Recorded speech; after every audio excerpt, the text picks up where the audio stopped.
Welcome to your deep dive inside the menstrual cycle. This truly is the stuff that we should have learned in middle school, but didn't. And I'm so excited to teach you today. Before we get started, this is what this is going to look like. I'm going to introduce myself, then we're going to decode the cycle phases. We're going to meet the main characters of the menstrual cycle, estrogen and progesterone. We're going to talk about what actually happens to your hormones while you're on birth control. We'll distinguish between real hormones and the fake hormones that you get in birth control. We'll talk about what's normal and abnormal in your menstrual cycle. And we'll talk about what some of those abnormal symptoms could mean from your menstrual cycle. Hi, I'm Jenny. I am your new hormone healing BFF. I'm a registered dietitian with a root cause approach to healing chronic gut, skin, and hormone symptoms. I'm a poster child for how not to break up with birth control.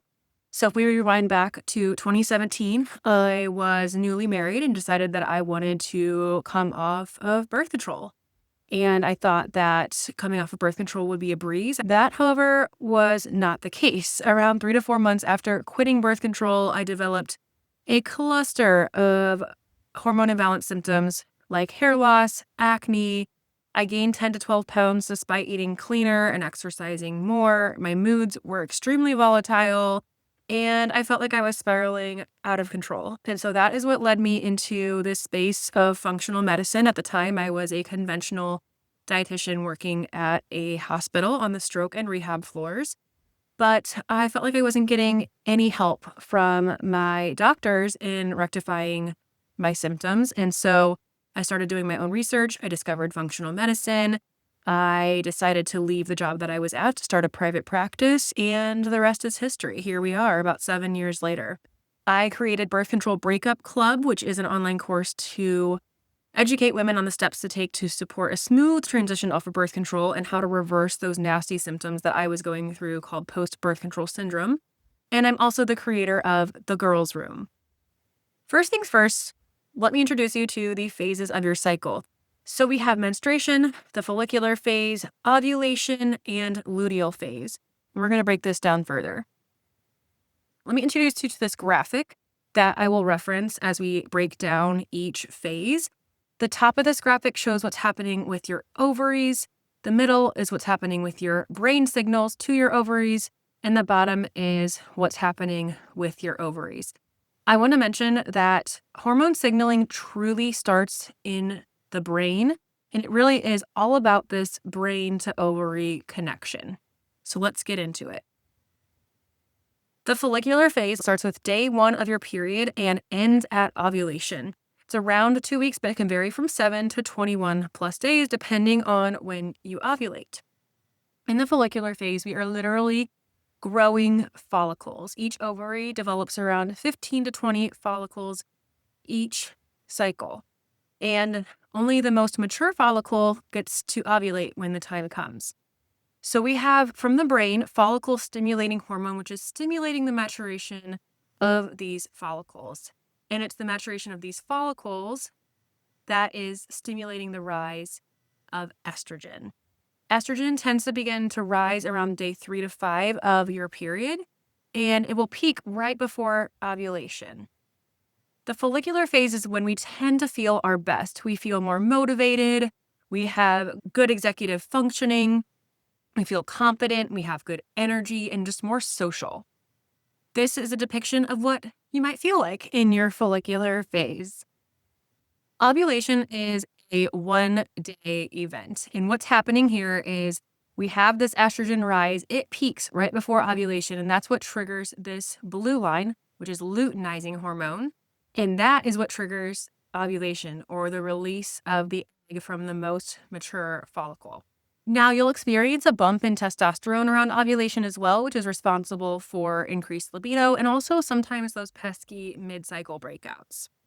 Ovulation typically occurs around day 14 or 15, but it may vary around cycle day 7 up to cycle day 21. And this truly depends on the person and also on your stress levels.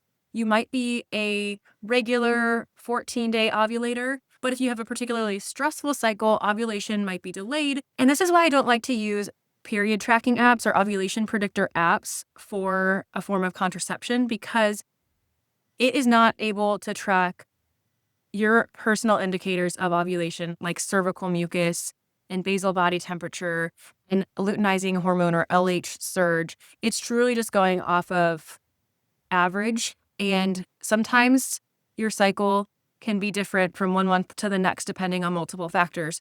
And so I just want to caution you against relying too heavily on period tracking apps as a form of contraception. Once egg is ovulated, it only survives for about 24 hours post ovulation. However, sperm can live in cervical fluid for around 5 days, making your fertile window around 6 days. So let's say that you ovulate on cycle day 15, but you have had a clear, stretchy cervical mucus discharge for the past 4 days. If you had intercourse unprotected on cycle day 11, 4 days leading up to ovulation, that sperm can still be living in that cervical fluid, and you do have a chance to become pregnant. Around ovulation, you will feel sexy, you'll have a heightened libido, and you will notice an increase in that cervical mucus or discharge that looks like an egg white. Ovulation energy is very much main character energy. And then comes the luteal phase. This begins after ovulation and will end in either pregnancy or having a period. This phase is usually around 10 to 16 days, and this one usually doesn't vary in length month to month. The follicle that you ovulated becomes its own endocrine gland called the corpus luteum, and it's this beauty that makes 100% of your progesterone in your luteal phase. We need progesterone. We love progesterone. Progesterone makes us feel calm, cool, collected, and it helps to make sure that our periods are not a miserable experience. It is normal in the luteal phase to feel more introverted and have lower energy, but it shouldn't be severe. It's a good time for lower intensity exercises like walking, yoga, and Pilates compared to the follicular and ovulation phases where you can do more high intensity interval training, weight training, and really focus on maxing out. Luteal phase energy is very much being annoyed by the little things in life, having a lower stress threshold. Mild symptoms like this are normal, but they shouldn't be severe. It should not impact your quality of life. So let's break this down into numerical sections. Menstruation can last anywhere from 3 to 7 days, and the follicular phase, which includes menstruation, can last anywhere from 7 to 21 days. Ovulation is a 1-day event, and then your luteal phase can last anywhere from 10 to 16 days, meaning that a normal menstrual cycle can last anywhere from 21 to 35 days. Ideally, we don't want to be on either end of the spectrum on the extremes there. We kind of want it to be more in the middle, like 28 to 30 days, but anywhere with 21 to 35 days is technically considered normal. However, if you're constantly a 21 day or greater than 35 days, I would begin to ask questions. All right, let's talk about the main characters of this whole production. Estrogen, it's the it girl of your follicular phase. It is what stimulates the maturation of your eggs. It builds up your uterine lining in preparation for ovulation. It's what triggers that LH surge from your brain to stimulate release of the egg from that follicle, aka ovulation. It supports bone health and muscle strength and insulin sensitivity, and it boosts libido and brain function. It literally gives you that I can conquer the world feeling that you feel before ovulation. Makes you feel more social and motivated and confident. And then we have progesterone, which is like the therapist friend who shows up with tea. Keeps you calm and supports sleep and makes sure that you only ovulate once per cycle. It increases your basal body temperature, so it's actually a pro-heat hormone, and we will actually see basal body temperature increase post-ovulation. It's one of the indicators that we can use to confirm that ovulation has happened.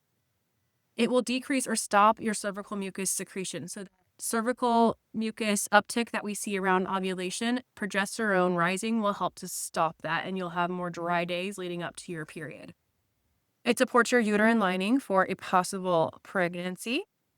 And too little progesterone is usually responsible for the irritability, bloating, breast tenderness, and/or heavy or painful periods that so many of us experience. Now we get into this concept of estrogen dominance, which can happen in two different scenarios. Either estrogen is too high because you're either exposed to too many estrogen mimicking chemicals in the environment and you're not detoxing estrogen well, or your estrogen is totally normal, but your progesterone is just not rising like it should.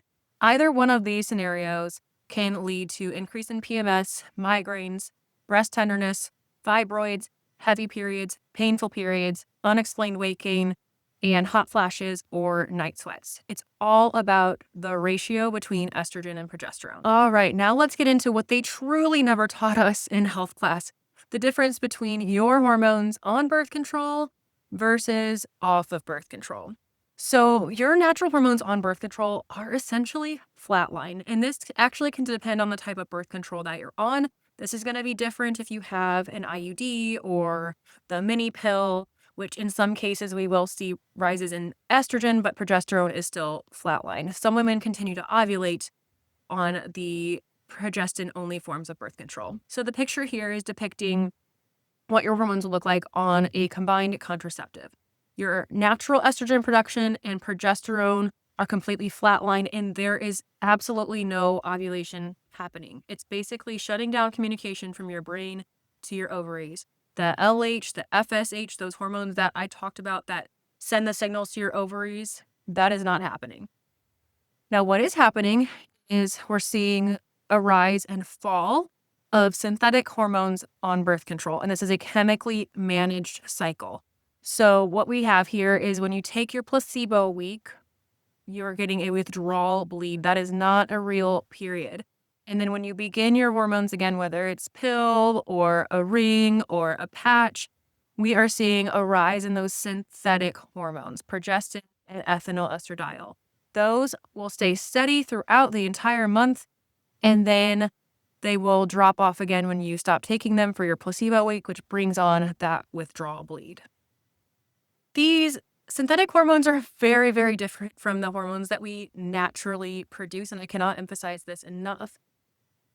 Now let's talk about what's normal versus abnormal in your menstrual cycle. You might be living with some of these symptoms and thinking, oh, my doctor told me that this is normal. While some of these things may be common, they are not normal, and they can be signs from your body of a deeper imbalance.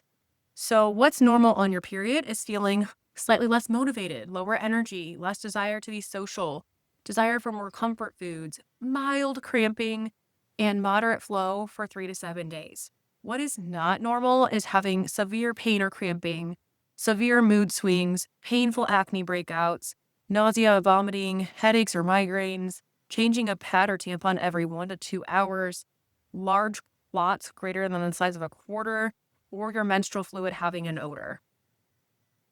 What's normal in your follicular phase is to feel beautiful and sexy and confident and energetic and optimistic. Your energy begins to turn outward. It's a good time to book social events and go on dates and what have you. What's not normal is having acne breakouts, hair loss, or facial hair growth. During ovulation, it's expected to have peak energy, heightened confidence, heightened libido, an increase in stretchy, clear cervical fluid that resembles an egg white. This is your fertile cervical fluid. And when you see this, remember that the sperm can live in this fluid for up to 5 days leading up to ovulation. You might have some slight spotting, but you shouldn't be having nausea, acne breakouts, severe pain or cramping, anxiety and mood symptoms, or breast pain. There's actually a name for this cluster of symptoms, and it's called Mittelschmerz. In the luteal phase, it's normal to feel more introverted, more moody and sensitive, to feel more insecure, to have a desire for more feel-good foods, to have less motivation. What's not normal is having extreme breast tenderness, acne breakouts, severe mood swings or irritability, headaches or migraines, insomnia, feeling extremely puffy or fluffy, or having intense or uncontrollable cravings. I'm not going to read these slides to you, but my point in sharing is that certain symptoms that you have in your menstrual cycle can actually help narrow down what is going on beneath the surface to help you figure out a solution. Okay, I hope you took lots of notes and have a better understanding and awareness of what's going on in your body. My goal in sharing this is for you to feel empowered and in control of your health. And if there's anything that you're experiencing that is abnormal, this should give you some direction to figure out what you can do to harness those symptoms. And with that, I want to invite you into the girls' room. This is a place that I've created where we will have unfiltered girl talk around all the things that happen in the girls' room, from poop to periods to skincare. Basically, it's the health class and all the talks we deserved in middle school, but never got. If I had learned the stuff that I teach in the girls' room back in middle school, I wouldn't have spent years battling debilitating periods that left me throwing up every single month. I wouldn't have been pushed onto birth control just to make my periods manageable. And I wouldn't have struggled for months post birth control trying to make sense of the symptoms that I had that no one warned me about. The girls' room is for you if you have period problems like irregularity, PMS, cramps, or really heavy flow, if you're dealing with PCOS, PMDD, endometriosis, or just unexplained symptoms that your doctor keeps shrugging at, but you know in your gut that there's something deeper going on, and you're tired of being told that it's normal. If your gut is a mess, if you're the friend that can't stray too far from a bathroom and always has her bloat pants on speed dial, you might be going days or weeks without pooping and then suddenly you're sprinting to the bathroom. Food has begun to feel like the enemy and you're not even sure what's safe to eat anymore. Or if your skin is 30 going on 13, you're hundreds of dollars deep in skincare, you're bouncing between prescriptions, topicals, elimination diets, and your acne still won't budge. I know it's so frustrating. You know there's a deeper root cause, but figuring it out has felt like shooting blind, and quite frankly, you are over it. What's inside? In the first module, we talk about non-negotiable nutrition foundations. This is setting that foundation that will hold everything else together. Second module, we'll talk about supporting key systems. These are the systems that if they're haywire, everything else is going to fall apart. And then we'll get into symptom-specific recommendations and protocols for things like polycystic ovarian syndrome or PCOS, PMS and period pain, endometriosis, acne, fertility considerations, and IBS symptoms like constipation, diarrhea, bloat, and reflux. The girls inside the girls' room have so many good things to say about feeling more empowered, how their skin has cleared up, how they have a much better understanding of their cycle and their hormones, and truly learning more than they have ever learned from any other healthcare provider. Your Girls Room Access Pass includes 15 plus binge-worthy video lessons, downloadable guides, cheat sheets, and protocols, lifetime access to the material and all the updates, and an optional exclusive invitation to join the Girls Room community to have direct chat support from me at $27 per month. You can cancel anytime. The normal cost of the Girls Room is $97. However, as a thank you for joining me today, I'm giving you $30 off using the code TGR30. You can get started by going to jennymahoneyrdn.com/thegirlsroom or scan the convenient little QR code right here. Thank you so much for joining me today, and I would be so honored to support you inside the Girls